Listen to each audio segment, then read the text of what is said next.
तुषार बोली पिलाटिए जे कि मध्यवित्त परिवार रे जन्म होइतिला। गाँव में बहुत करज हो जाइथिबारो से निज गाँ लोक मानक करज सुझिबा पई बहुत चेष्टा करे किंतु ताको किछि काम मिले नाही। निज परिवार रो करज रो भार निज मुंड उपरे नहीं सहर को चली आसे काम खोजिबा पई। रास्ता पाखरे मन दुखरे बसिथिला बेले तार जने गाँ सांग सहित तार देखा हो जाए। गाँ सांग ताको देखि कहे, अरे तुषार तू एठी कौन पाई बसिछु। तुषार ताको देखि कांदिबाको लागे। गाँ सांग कहे, हौ तू केमिति आसिलु गाँरु। तुषार कहला मो बाइक रे। गाँ सांग कहे तू कौन खाइछु। तुषार मना करे।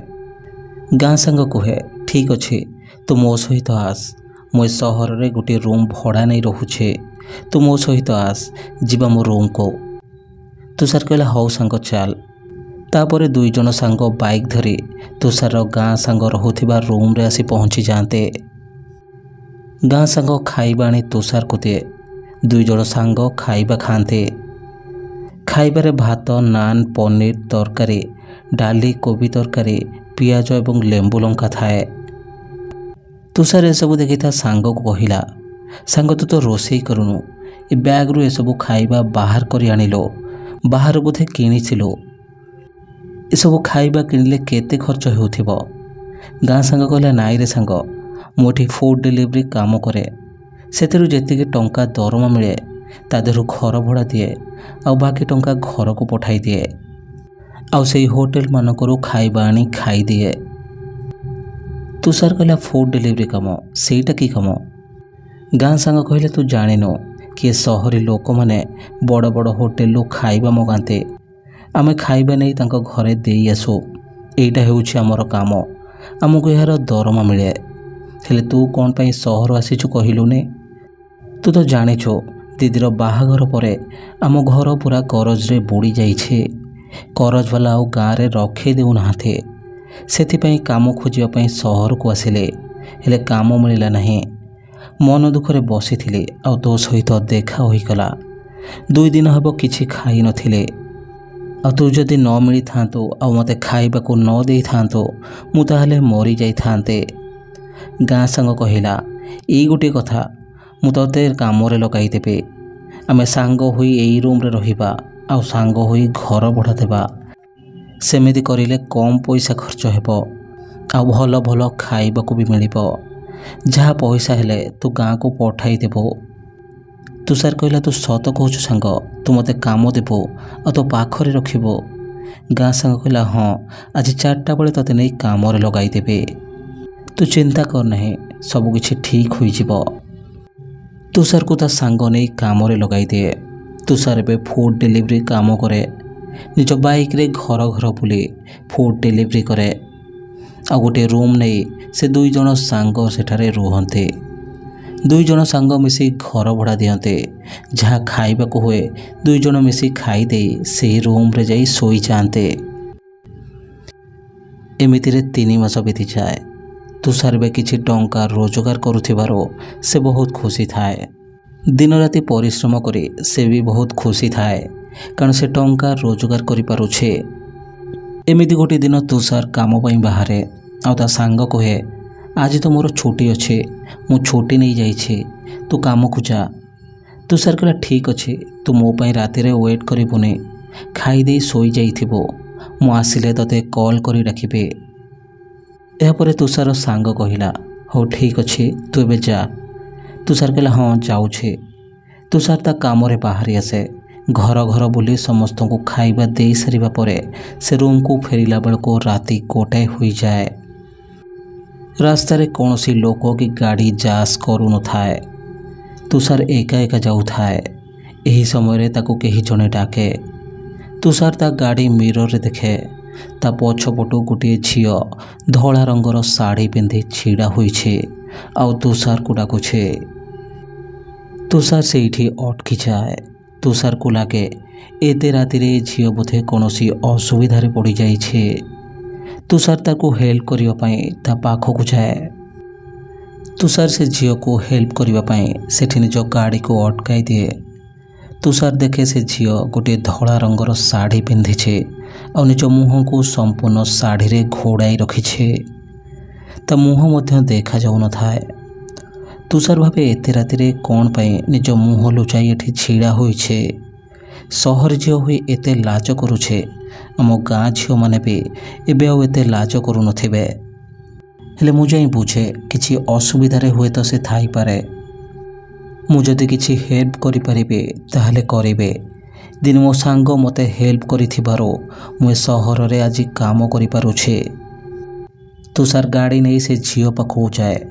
ସେ ଝିଅ ସେମିତି ମୁହଁ ଘୋଡ଼ାଇ ଛିଡ଼ା ହୋଇଥାଏ। ତୁଷାର କହିଲା, କ'ଣ ହେଲା ଭଉଣୀ, କ'ଣ ହୋଇଛି ତୁମର?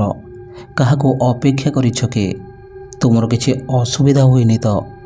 ତୁମ ଘର ଲୋକ କେହି ନାହାନ୍ତି? ଏତେ ରାତିରେ ତୁମେ ଏକା ଏ ରାସ୍ତା ଉପରେ କାହିଁକି ଛିଡ଼ା ହୋଇଛ? ଝିଅ କହିଲା, ମୋତେ ତୁମେ କ'ଣ ସାହାଯ୍ୟ କରିବ?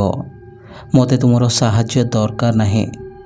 ସନ୍ଧ୍ୟାରୁ ଆସି ରାତି ହେଲାଣି, କେତେ ଲୋକଙ୍କୁ ସାହାଯ୍ୟ ମାଗିଛେ, କେହି ବି ମୋତେ ସାହାଯ୍ୟ କରୁନାହାନ୍ତି। ତୁମେ କ'ଣ ମୋତେ ସାହାଯ୍ୟ କରିବ? ଅନ୍ୟ ଲୋକଙ୍କ ଭଳି ତୁମେ ମଧ୍ୟ ଚାଲିଯିବ। ତୁଷାର କହିଲା, ତୁମେ ସନ୍ଧ୍ୟାବେଳଠାରୁ ଏଠାରେ ଛିଡ଼ା ହୋଇଛ, କାହିଁ ମୁଁ ତ ଏ ରାସ୍ତାରେ ଫୁଡ଼୍ ଡେଲିଭରି କରିଲା ବେଳେ ତୁମକୁ ଦେଖି ନାହିଁ।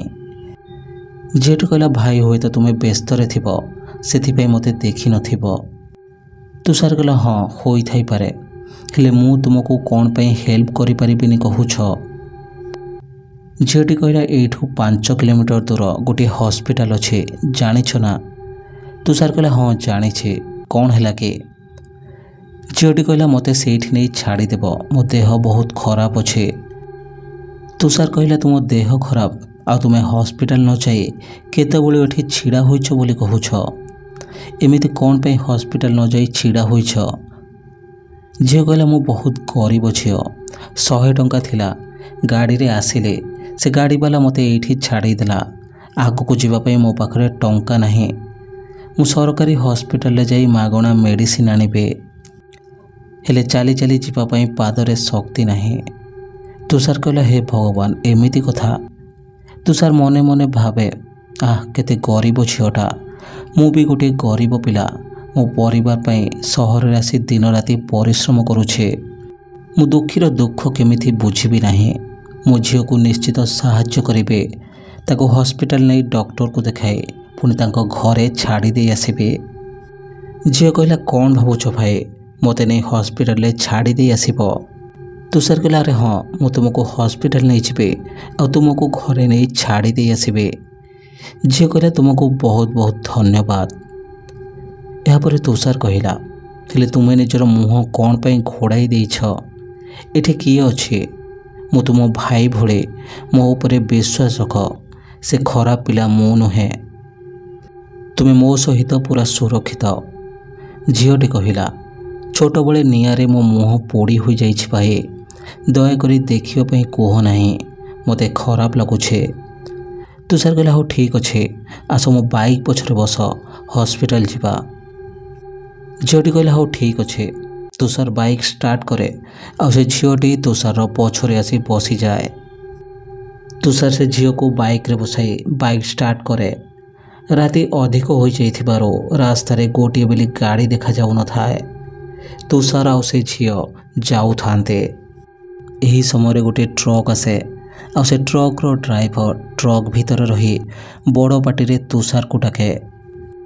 ଟ୍ରକ୍ ଡ୍ରାଇଭର କହେ, ଗାଡ଼ି ରଖ, ଗାଡ଼ି ରଖ, ଏ ଟୋକା ତତେ କହୁଛି ବା ଗାଡ଼ି ରଖ, ଆଗକୁ ଯା ନାହିଁ, ଏଇଠି ଗାଡ଼ି ରଖ। ତୁଷାର ମନେ ମନେ ଭାବେ, ଆରେ ଟ୍ରକ୍ ଡ୍ରାଇଭର ମୋତେ ଗାଡ଼ି ରଖିବା ପାଇଁ କ'ଣ ପାଇଁ କହୁଛି? ସେ ଝିଅଟି କହେ, ଭାଇ ତୁମେ ଗାଡ଼ି ରଖ ନାହିଁ, ମୋତେ ଲାଗୁଛି ସେ ଟ୍ରକ୍ ଡ୍ରାଇଭରଟି ଗୁଣ୍ଡା କି ଚୋର ହୋଇଥିବ, କେମିତି ଜୋରରେ ସେ ତୁମକୁ ଗାଡ଼ି ରଖିବା ପାଇଁ କହୁଛି ଦେଖ, ତୁମେ ଗାଡ଼ି ରଖ ନାହିଁ। ତୁଷାର କହିଲା, ହଉ ହଉ। ଏହି ସମୟରେ ଟ୍ରକ୍ ଡ୍ରାଇଭର କୁହେ, ଆରେ ଟୋକା ତତେ କ'ଣ କହୁଛି ଶୁଣାଯାଉ ନାହିଁ, ଗାଡ଼ି ରଖିଦେ, ତୋ ଜୀବନକୁ ଟିକେ ଯଦି ଲୋଭ ଅଛି ଗାଡ଼ି ରଖିଦେ। ତୁଷାର ସେ ଝିଅକୁ କୁହେ, ସେ ଲୋକ କ'ଣ ପାଇଁ ଡାକୁଛି ମୁଁ ଟିକେ ଶୁଣିଦେବା ଭଲ ହେବ, ତୁମେ ଟିକେ ରୁହ, ମୁଁ ଗାଡ଼ି ରଖେ, ବୁଝେ ସେ କ'ଣ କହୁଛି। ଝିଅ କହିଲା, ନାଇଁ ଭାଇ, ଗାଡ଼ି ରଖ ନାହିଁ, ସେଟା ଗୋଟିଏ ଗୁଣ୍ଡା ବଦମାସ, ଆମ ପାଖରେ ଯାହା ଅଛି ସେ ସବୁ ଲୁଟି ନେବ। ତୁଷାର କହିଲା, ଠିକ୍ ଅଛି ଚାଲ। ଟ୍ରକ୍ ଡ୍ରାଇଭର ଏହି ସମୟରେ ଚିଲ୍ଲେଇକି କୁହେ, ହରେ ଟୋକା, ତୁ କ'ଣ କାଲା ହୋଇଗଲୁ କି? ତତେ 1000 ଥର ଗାଡ଼ି ରଖିବାକୁ କହୁଛି, ତୁ ଗାଡ଼ି ରଖ। ତୁ ମୋ କଥା ଶୁଣୁନୁ, ତୁ ରହ, ମୁଁ କ'ଣ କରୁଛି ତୁ ଏବେ ଦେଖ। ତୁଷାର କହିଲା ସେ ଏବେ କ'ଣ କରିବ ବୋଲି କହୁଛି। ଝିଅ କହିଲା ତୁମେ କିଛି ଶୁଣ ନାହିଁ, ଗାଡ଼ି ରଖ ନାହିଁ, ନହେଲେ ସେ ଆମଠାରୁ ସବୁ କିଛି ନେଇଯିବ। ତୁଷାର କହିଲା ହଉ ହଉ ମୁଁ ଗାଡ଼ି ରଖିବି ନାହିଁ, ଆଉ 1/2 କିଲୋମିଟର ଦୂରରେ ହସ୍ପିଟାଲ, ସେଇଠିକି ଚାଲିଗଲେ ସେ ଚୋର ଆମର ଆଉ କିଛି କ୍ଷତି କରିପାରିବ ନାହିଁ। ଝିଅ କହିଲା ହଁ ଚାଲ, ଆଉ ପଛକୁ ଦେଖ ନାହିଁ ତୁମେ।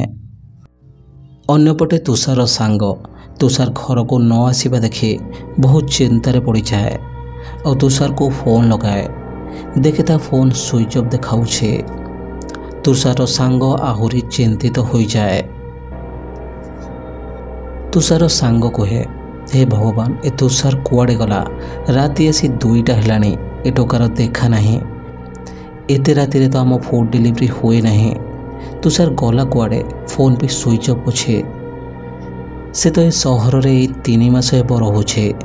ସେ ସହରର ନୁହେଁ। ତୁଷାର ଆଉ କୌଣସି ଅସୁବିଧାରେ ଫସି ଯାଇନି ତ? ମୁଁ ଏବେ କୁଆଡ଼େ ଯିବି? କେଉଁଠୁ ତାକୁ ଖୋଜିବି? ଆରେ ତୁଷାର ତୁ କୁଆଡ଼େ ଗଲୁ? ଏ ସହର ଭଲ ନୁହେଁ, କେତେ ଚୋର ବୁଲୁଛନ୍ତି। ତୁଷାର ଯଦି ସେମାନଙ୍କ ସହିତ ସାମ୍ନା ହୋଇଯିବ। ନା ନା, ସେମିତି ହୋଇନଥିବ, ସେ ଠିକ୍ ଥିବ। ମୁଁ ଶୋଇବି ନାହିଁ, ସେ ଆସିଲା ପରେ ଶୋଇବି। ଆସୁ ସେ ଆଜି ମୋ ଠାରୁ ଗାଳି ଶୁଣିବ। କ'ଣ ପାଇଁ ସେ ଫୋନ୍ ସୁଇଚ୍ ଅଫ୍ କରି ରଖିଛି। ଅନ୍ୟପଟେ ତୁଷାର ଆଉ ସେ ଝିଅ ଆଉ ଟ୍ରକ୍ ଡ୍ରାଇଭର।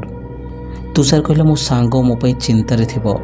ମୁଁ ଏତେ ସମୟ ହେଲାଣି କ'ଣ ପାଇଁ ଯାଇନାହିଁ, ଆଉ ଆଜି ବି ମୋ ଫୋନ୍ରେ ଚାର୍ଜ ନାହିଁ, ଫୋନ୍ ଅଫ୍ ହୋଇଯାଇଛି, କ'ଣ କରିବି ଆଉ। ଏହି ସମୟରେ ସେ ଟ୍ରକ୍ ଡ୍ରାଇଭର ଆସେ ତୁଷାର ବାଇକ୍ ସାମ୍ନାରେ ତା ଟ୍ରକ୍କୁ ରଖିଦିଏ। ନିଜେ ଟ୍ରକ୍ରୁ ବାହାରି ଆସେ।